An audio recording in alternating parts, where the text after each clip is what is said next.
Hi, I'm Matthew from the web browser group at RIM, and today I'd like to give you a sneak preview of some of the cool stuff we're doing with the BlackBerry PlayBook browser. First, I'm going to do a rendering speed demo using a couple of websites. Now, I'm a soccer fan, so I'm going to use UEFA.com. For these speed tests, I've cleared the cache and cookies for both devices, and I'm running them both on the same dedicated Wi-Fi network. I'll start them both at the same time, and you'll see just how fast the PlayBook loads the page compared to the iPad. I'm going to do this again with a different website. This time I'll use cbs.com. Again, I'm going to load them both at the same time,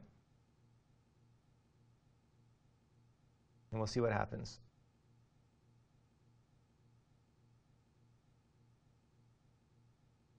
You notice once again that the PlayBook has rendered its content almost before the iPad has even rendered anything.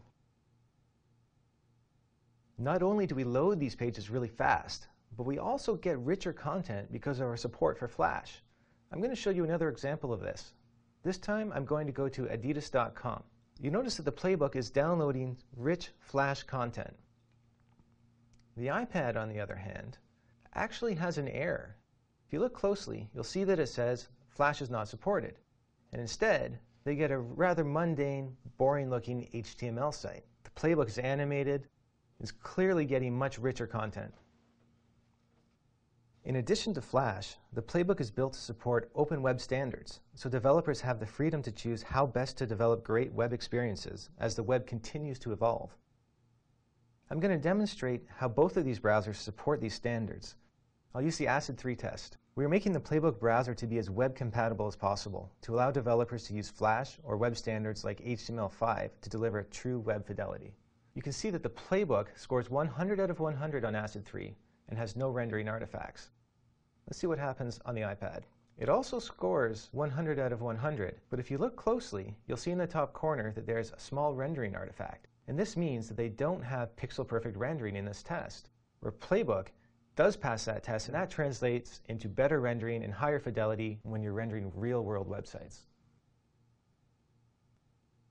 For a final test, I'm going to go to the Pocket Full of Canvas demo. This demo aims to test the JavaScript and HTML5 canvas abilities of both of these devices.